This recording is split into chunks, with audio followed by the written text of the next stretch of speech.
The year was 2347, and Earth had become a shadow of its former self. Decades of environmental collapse and resource depletion left humanity clinging to survival. The once blue skies were now gray with pollution, and the oceans, once teeming with life, had turned into barren wastelands. Cities that once buzzed with activity stood half empty, their towering structures crumbling under the weight of neglect. Billions of people had perished from famine, disease, and conflict over dwindling resources. Those who remained lived in fear of the future, fear of each other, and most of all, fear of extinction. In this dire moment, hope came in the form of a single ship. It was called the Odyssey, a massive vessel designed to carry humanity's last chance at survival. Built in secret over the course of 10 years, the Odyssey was unlike anything ever constructed before. Its sleek hull shimmered with advanced alloys, and its engines glowed faintly with energy harvested from antimatter. Inside, it housed state-of-the-art laboratories, hydroponic farms, cryogenic chambers, and enough supplies to sustain a crew for decades. But its true purpose was not just exploration. It was escape. The United Earth Council, the fractured remnants of global governance, had made a desperate decision. They would send the Odyssey into an enigmatic region of space known as the Void. Scientists had long speculated about what lay within this mysterious expanse. Some believed it was a gateway to another dimension. Others thought it might be a remnant of creation itself, a place where the laws of physics no longer applied. One thing was certain: nothing that entered the void had ever returned. Commander Daniel Hayes stood on the bridge of the Odyssey, staring out at the stars through the panoramic viewport. His face was lined with stress, but his eyes burned with determination. He was a man in his late 40s, tall and broad-shouldered, with graying hair and a voice that carried authority. Without needing to shout, Daniel had spent his entire career preparing for missions like this one, but none of them compared to the weight of responsibility resting on his shoulders now. If he failed, humanity would have no second chances. Beside him was Lieutenant Laura Bennett, a brilliant astrophysicist whose theories about the void had convinced the Council to fund this perilous mission. Laura was younger than Daniel, in her early 30s, with sharp features and piercing green eyes that seemed to see straight through problems. She was passionate about her work, driven by a desire to uncover the mysteries of the universe. Yet, even she couldn't hide the unease creeping into her expression as the launch date approached. This wasn't just another scientific expedition. It was a leap into the unknown, with no guarantee of coming back alive. The crew gathered around them, men and women handpicked for their skills and resilience. There was Ryan Carter, the chief engineer, whose quick thinking had saved countless missions in the past. Melissa Grant, the medical officer, whose calm demeanor masked a fierce determination to keep everyone healthy. And there were others, pilots, technicians, biologists, all united by the shared goal of finding a new home for humanity.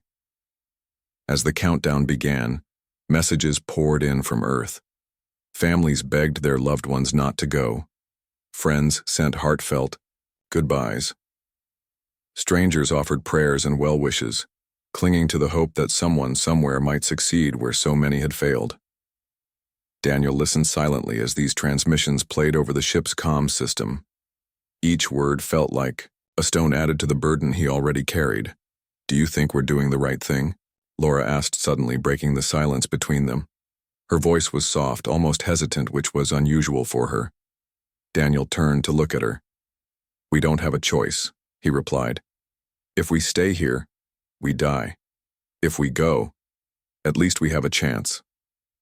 But what if we don't come back? What if the void swallows us whole?" He hesitated, then placed a reassuring hand on her shoulder. "We'll cross that bridge when we get to it. For now, our job is to focus on the mission. That's all." "We can do." Laura nodded, though her expression remained troubled. She glanced at the viewport where the swirling colors of the void loomed ominously in the distance. It was beautiful in a way, mesmerizing even, but also terrifying. Something about it felt wrong, as if it didn't belong in this universe. She shook off the thought and forced herself to concentrate on the task ahead. The final minutes ticked away. Engines roared to life, vibrating through the ship's frame. The crew strapped themselves into their seats, gripping the armrests tightly as the countdown reached 0.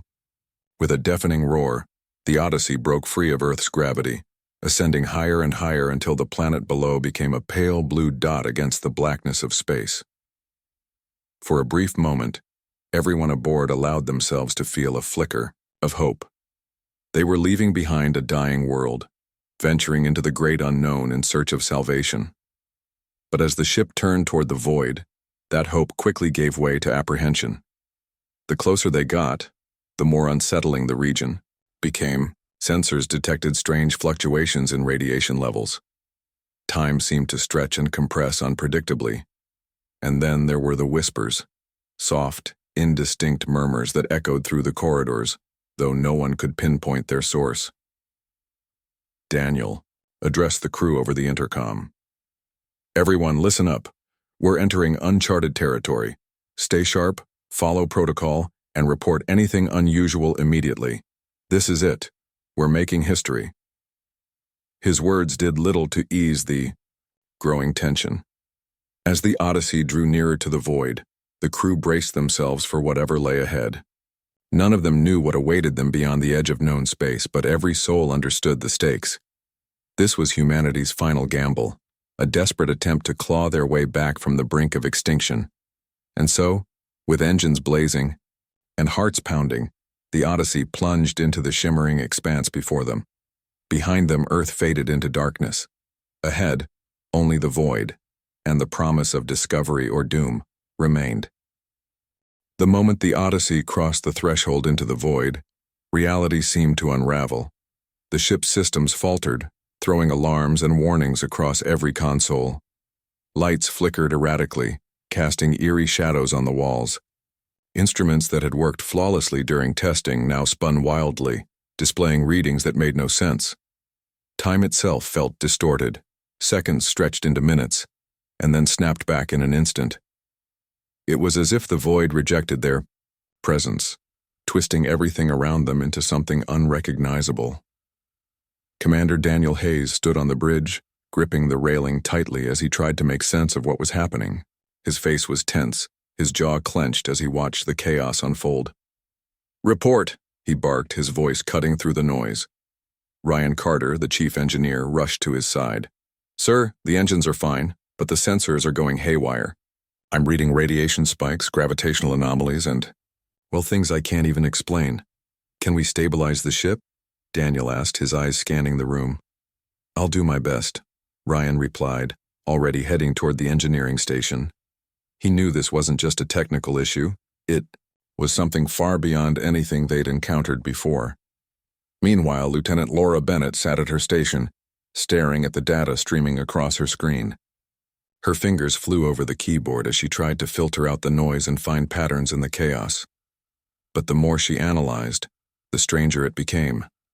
Numbers fluctuated without reason, and images appeared briefly before vanishing again. It was like the void was alive, probing the ship, testing its limits.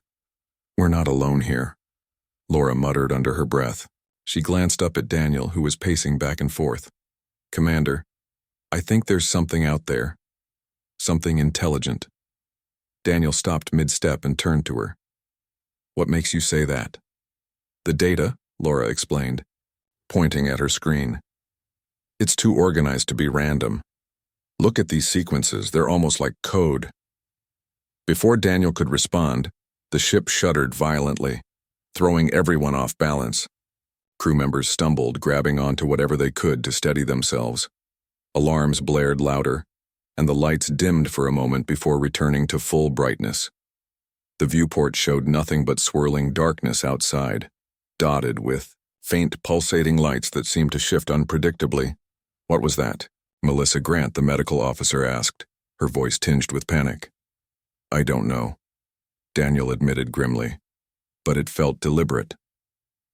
As the crew regrouped, strange whispers began echoing through the corridors.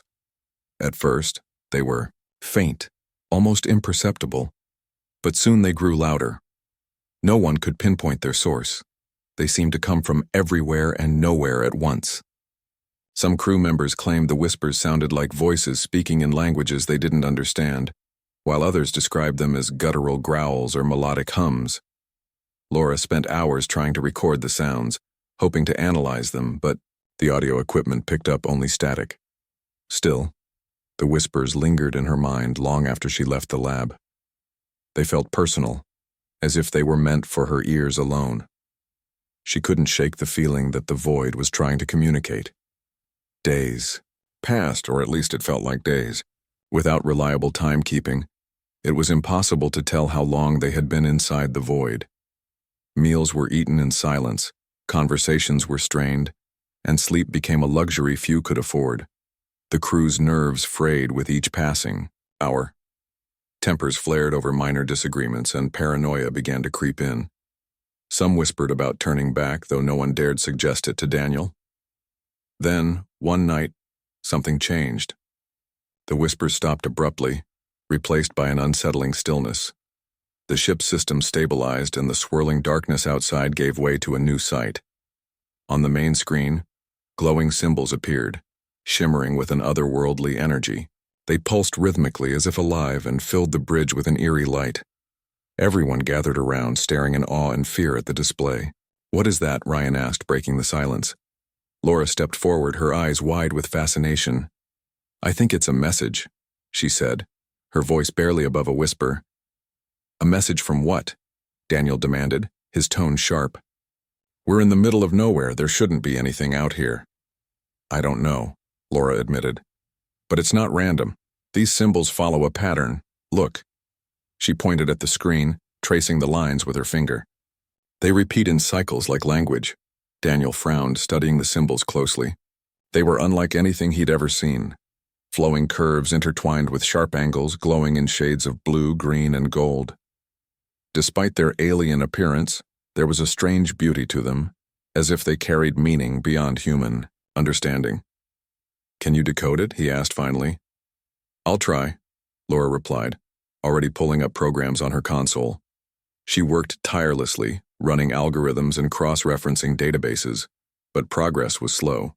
The symbols resisted translation, shifting and rearranging whenever she thought she was close to cracking their code. As the hours dragged on, the crew grew restless. Some returned to their stations while others wandered off, unable to bear the attention any longer. Only Laura remained, her focus unwavering. She refused to give up, driven by the belief that the symbols held the key to understanding the void, and perhaps even escaping it. Finally, after what felt like an eternity, Laura let out a gasp. "I've got something," she announced, drawing everyone's attention. "It's not perfect, but I think I've isolated part of the sequence." On the screen, the symbols reorganized themselves into a series of shapes resembling geometric patterns. Laura highlighted certain sections, explaining her findings. "These segments correspond to mathematical constants: pi, the golden ratio, Fibonacci spirals. Whoever created this knows advanced mathematics. And what does that mean for us?" Daniel asked, crossing his arms. "It means we're being tested," Laura said firmly. "Whoever or whatever is out there wants to see if we're capable of understanding them." Daniel nodded slowly, considering her words. "If that's true, then we need to respond. Show them we're intelligent enough to communicate." "How?" Ryan interjected. "We can't just send them a math problem and hope they get it." "No," Laura agreed. "But we can use the same principles they're using. Basic logic, universal truths. Things any advanced civilization would recognize." Working together, the crew crafted a response. Using the ship's communication array, they transmitted a simple sequence of numbers and shapes designed to convey intelligence and intent. Then they waited. Hours passed with no reply. Doubts crept in, and frustration mounted. Had they wasted their time? Was anyone even listening? Just when hope began to fade, the ship's systems flared to life again. The symbols returned, more intricate than before. They formed complex equations, challenging the crew to solve them. Laura worked feverishly, deciphering layer after layer of meaning. Each solution revealed new fragments of information, hinting at concepts beyond human comprehension. They're teaching us, Laura realized aloud, her voice filled with wonder. This isn't just communication, it's a lesson. Daniel watched her closely, his expression unreadable. And what happens when the lesson ends? Do we pass or fail? Laura didn't have an answer. She could only keep working, piecing together the puzzle one fragment at a time. The crew looked on, their fear tempered by a growing sense of curiosity. Whatever lay ahead, they knew one thing for certain: they weren't alone in the void anymore. Far outside the ship, the swirling darkness shifted again, revealing faint traces of movement. Something or someone was watching, waiting to see what humanity would do next. And aboard the Odyssey, the crew prepared to take their first step toward understanding the mysteries of the universe. The crew of the Odyssey had been in the void for what felt like an eternity. The strange symbols on the main screen continued to evolve, growing more complex with each passing hour. Laura Bennett worked tirelessly, her focus unwavering as she deciphered their meaning. Each solution revealed new fragments of information, hinting at concepts that stretched the limits of human understanding. But despite her progress, a sense of unease lingered among the crew. They were communicating with something far beyond their comprehension, and no one knew where it would lead. One evening, or what passed for evening in this timeless expanse, Laura noticed something unusual. The symbols began to pulse faintly, almost as if they were responding to her presence. She leaned closer, adjusting settings on her console to isolate the patterns. Suddenly, the symbols shifted, rearranging themselves into new sequences. Laura froze, her heart pounding. It wasn't just static, it was communication. Someone, or something, was reaching out. She called Commander Daniel Hayes immediately. When he arrived, his expression was skeptical but intrigued. "What is it?" he asked, his voice low and steady. "I think we're being contacted," Laura replied, pointing at the screen. "These symbols, they're changing based on my inputs. It's like they're trying to talk to us." Daniel frowned, studying the glowing marks. "Talk? By who?" "I don't know," Laura admitted. "But if this is intelligent life, we need to respond." Daniel hesitated.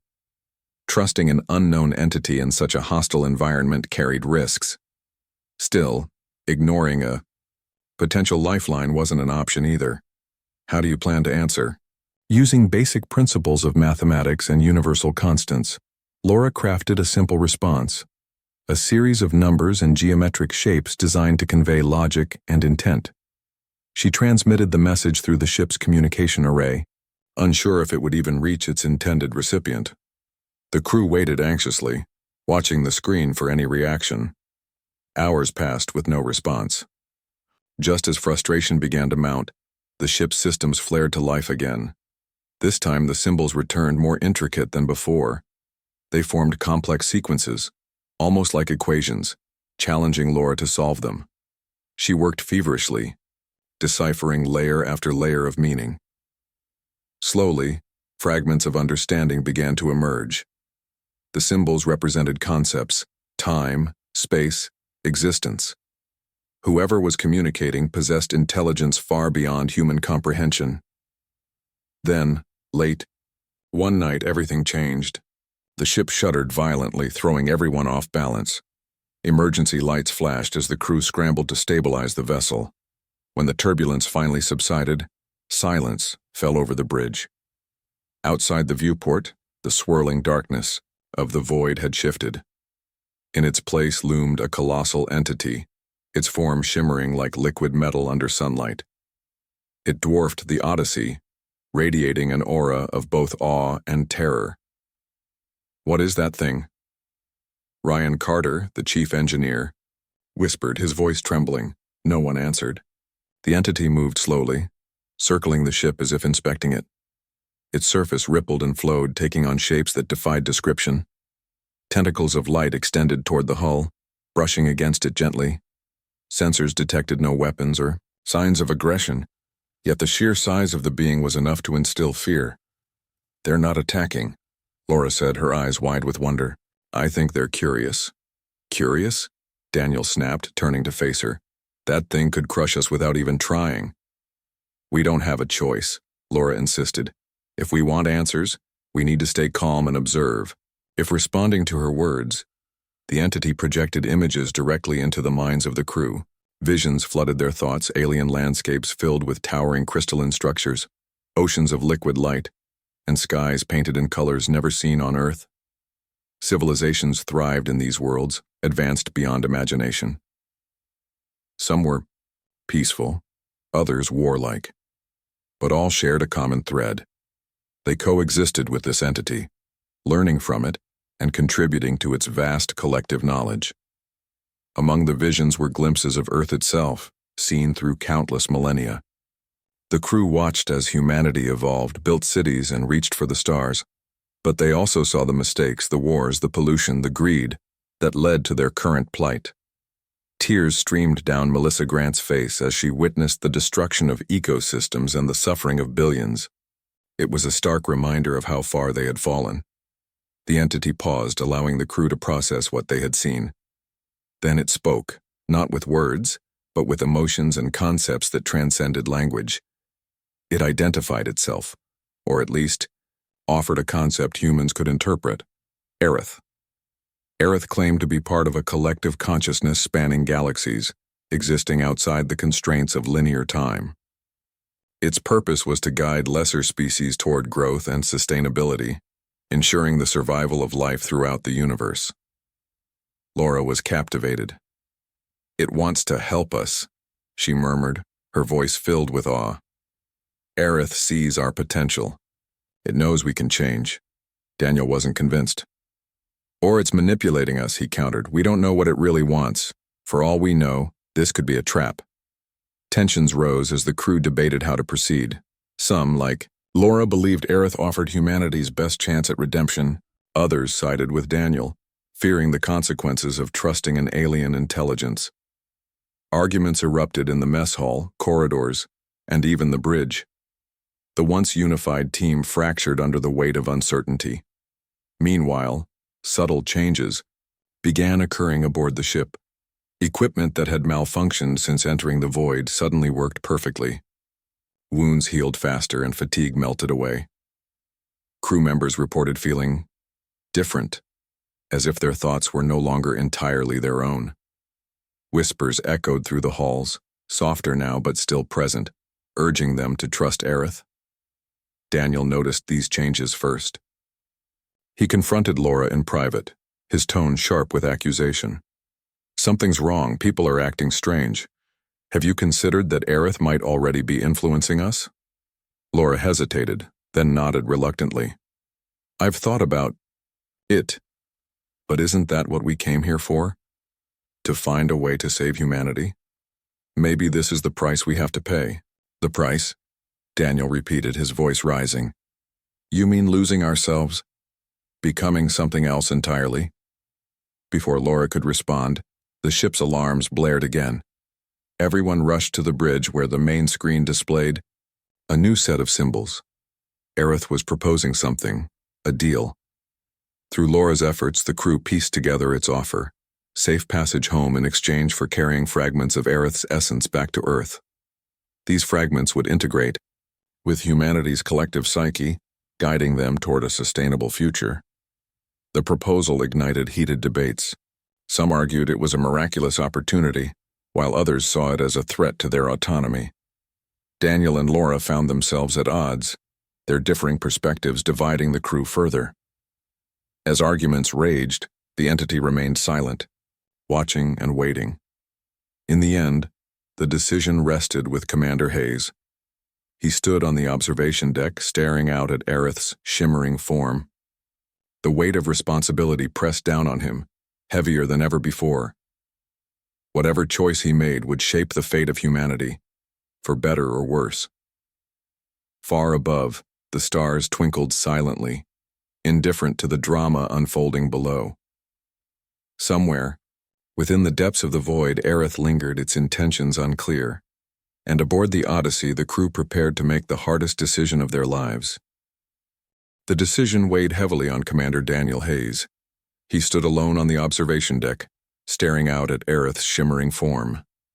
The entity loomed outside the ship, its liquid metal surface rippling with an otherworldly glow.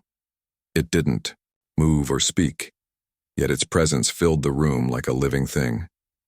Daniel could feel it watching him, waiting for his answer. Inside the ship, tensions ran high.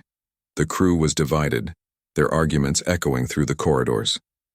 Some believed Aerith's offer was humanity's only chance at survival. Others feared losing control of their species' destiny. Laura Bennett led those who supported accepting the deal, her voice calm but firm as she explained her reasoning. "Aerith has shown us what we've done wrong," she said during one heated meeting. "It can guide us to fix it. If we say no, we might never get another chance." Daniel understood her point, but he couldn't ignore the risks. "What happens when we bring this essence back to Earth?" he countered. "Will it change us? Will we still be human?" Ryan Carter, the chief engineer, chimed in. "We're already changing. You've seen the signs, the whispers, the way people act differently. Maybe it's too late to turn back." Melissa Grant, the medical officer, added her thoughts. "If we don't take this risk, Earth is doomed anyway. At least Aerith gives us hope." Hope. That single word hung in the air, heavy and fragile at the same time. Hope was all they had left. As the debate raged on, subtle changes aboard the Odyssey grew more pronounced. Equipment that had been unreliable since entering the void now functioned flawlessly. Broken sensors repaired themselves overnight. Light stayed steady, and the strange distortions in time seemed to fade. Even injuries healed faster than expected. A deep gash on Melissa's hand, sustained during a minor accident days earlier, closed completely within hours. She stared at her palm in disbelief, running her fingers over the smooth skin where the wound had been. "It's not natural," Ryan muttered under his breath as he inspected the ship's systems. None of this should be possible.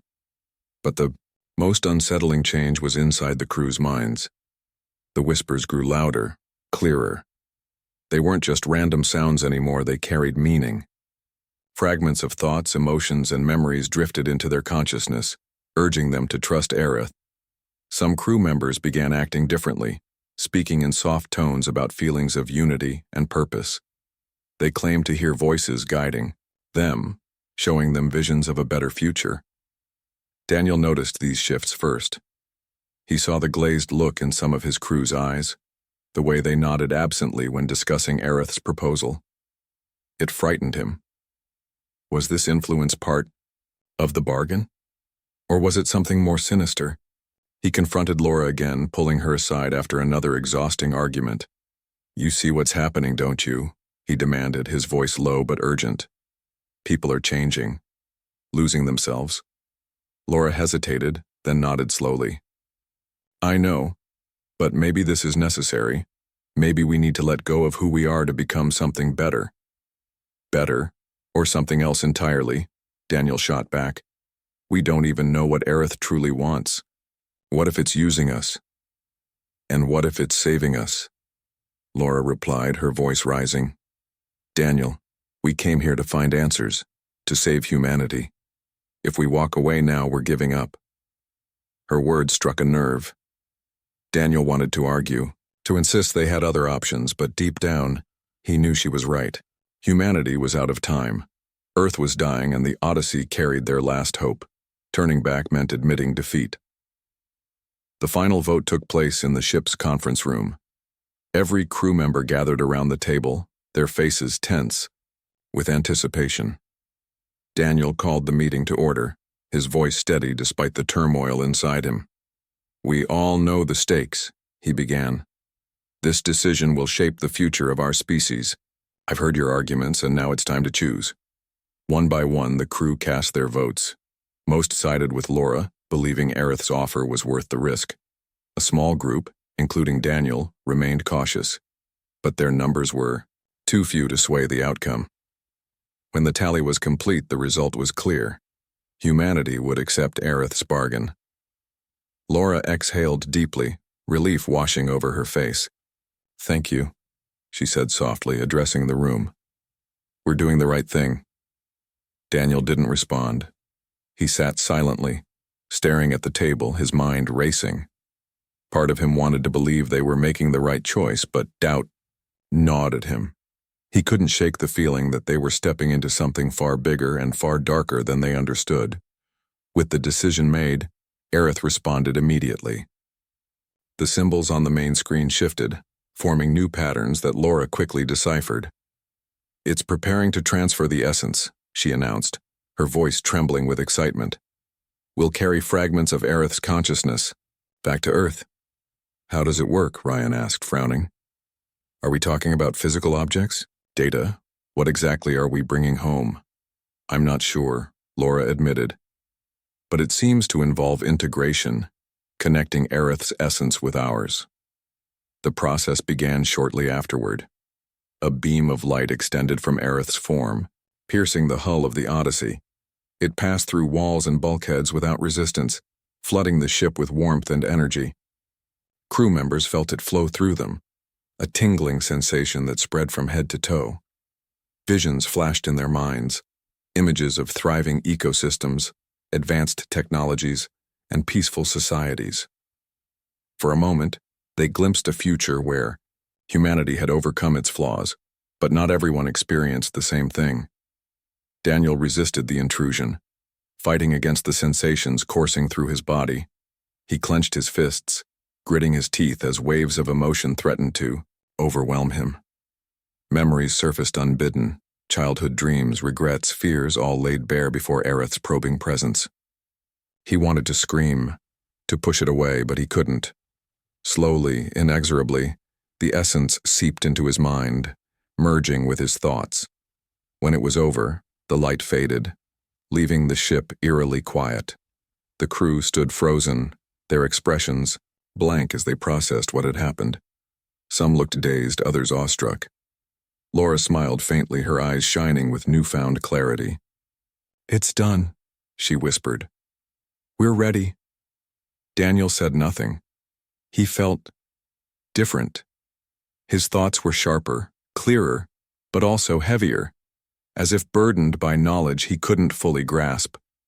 He glanced at the others, searching, their faces for answers, but found only echoes of his own confusion. The journey back to Earth began soon afterward. The Odyssey reversed course, retracing its path through the void. As they traveled, the crew struggled to adjust to the changes wrought by Aerith's essence. Conversations became less frequent, replaced by long periods of silence. Meals were eaten quietly, and laughter, a rare sound even before, disappeared altogether. Daniel kept to himself, retreating to the observation deck whenever possible. From there, he watched the swirling darkness of the void give way to familiar stars. Each glimmer of light reminded him of Earth, of the world they had left behind. Would it still be waiting for them? Or would Aerith's influence transform it beyond recognition? Laura joined him one evening, standing beside him as they gazed out at the cosmos. "Do you regret it?" she asked quietly. Daniel shook his head. "Regret isn't the word, I just wonder if we've made a mistake." "We did what we had to," Laura replied, though her tone lacked conviction. "Now we wait." Far above, the stars twinkled silently, indifferent to the drama unfolding below. Somewhere within the depths of the void, Aerith lingered, its intentions unclear. And aboard the Odyssey, the crew prepared to deliver its essence to Earth, unaware of the consequences awaiting them.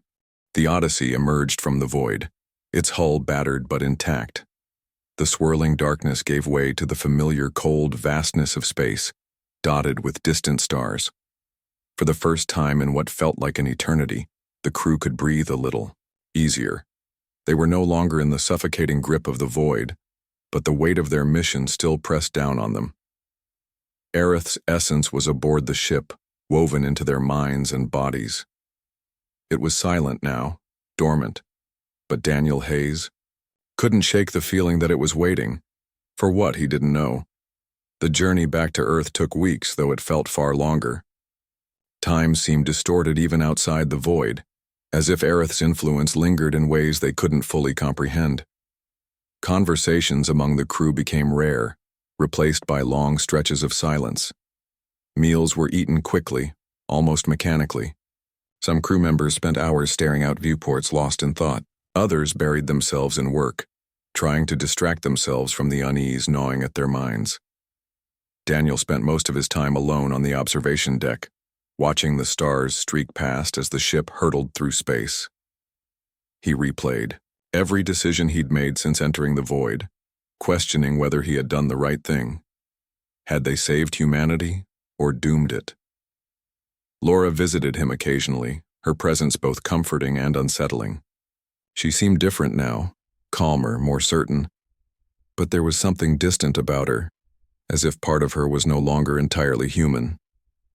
"We're almost home," she said one evening, standing beside him as the blue-green glow of Earth came into view.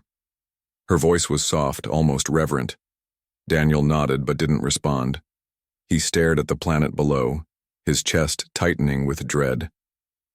Earth looked smaller than he remembered, fragile against the endless blackness of space.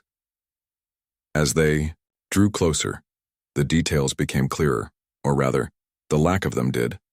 The once vibrant continents were now barren wastelands, their colors muted and lifeless. Oceans that had once teemed with life were dull and gray. Cities lay in ruins, their skeletal remains barely visible beneath layers of dust and decay. "What happened here?" Melissa Grant whispered, her voice trembling as she joined them on the bridge. "It's gone." Laura's expression darkened.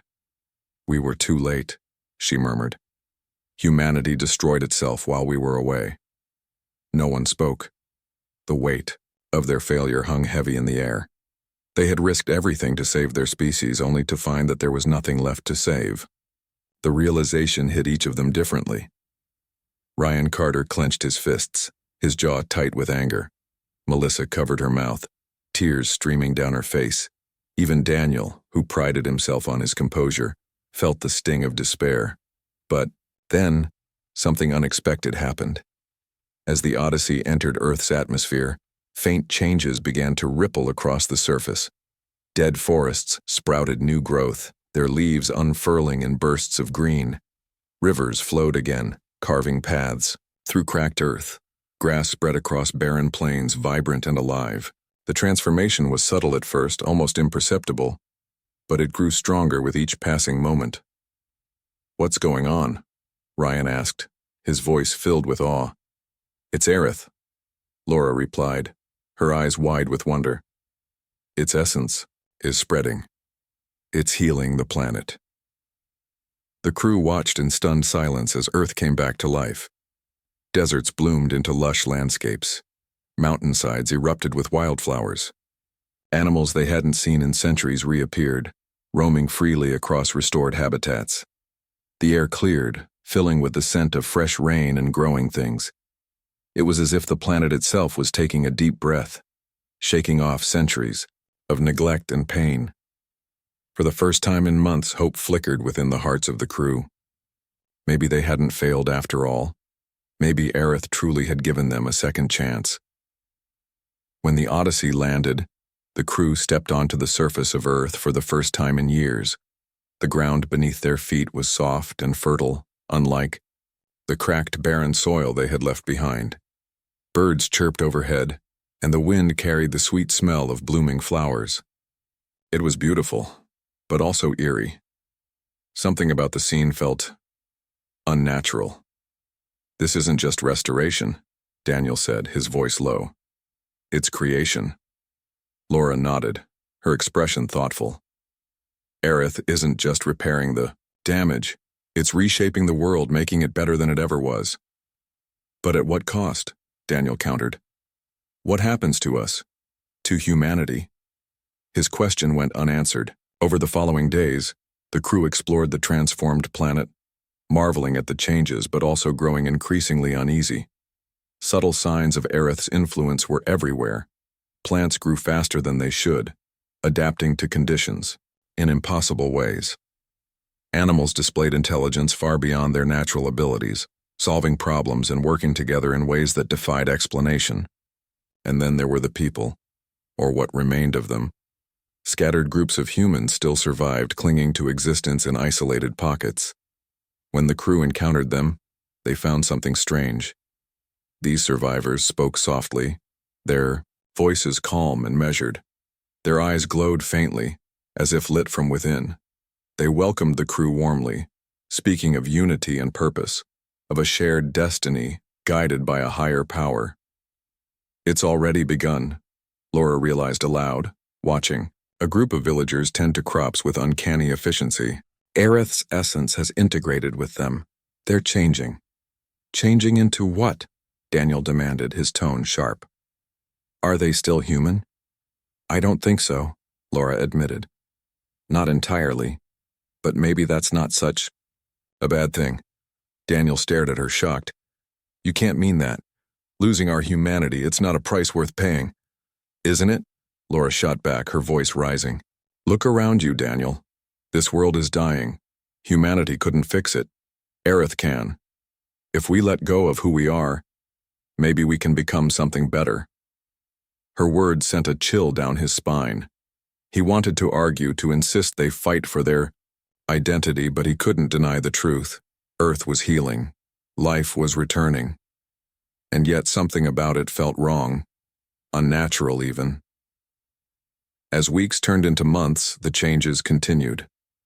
The crew of the Odyssey struggled to adapt, torn between their old selves and the new reality unfolding before them. Some embraced Aerith's influence willingly, finding peace in its guidance. Others resisted, clinging to their humanity with desperate determination. Daniel fell into the latter group, retreating further into isolation as the world around him shifted beyond recognition. One night he stood on a hill overlooking a thriving valley. The land was alive with light, glowing softly under the moon's pale glow. Plants swayed gently in the breeze, and distant laughter echoed through the air. It was peaceful, but alien. He turned to see Laura approaching, her figure illuminated by the same faint inner light he had noticed in the others. You look lost, she said, her voice gentle. I am, Daniel admitted. I don't belong here anymore, none of us do. Laura sighed, stepping closer. Maybe that's true, but this is the future now. We can either accept it or fade away. And what happens to us if we accept it? Daniel asked, his voice hollow. Will we still be human? Or will we become something else entirely? Laura didn't answer. Instead, she placed a hand on his shoulder, her touch warm but unfamiliar. We'll see, she said simply. As she walked away, Daniel remained, on the hill, staring out at the transformed world. Somewhere deep inside, he felt the pull of Aerith's essence, whispering promises of unity and purpose. He fought against it, clinging to the fragments of his humanity, but he knew it was only a matter of time before the tide overwhelmed him. Far above, the stars twinkled silently, indifferent to the drama unfolding below. Earth was healing, reborn, under Aerith's guidance. But at what cost? Daniel couldn't say. All he knew was that the humanity he had fought to save was slipping away, replaced by something new and unknowable.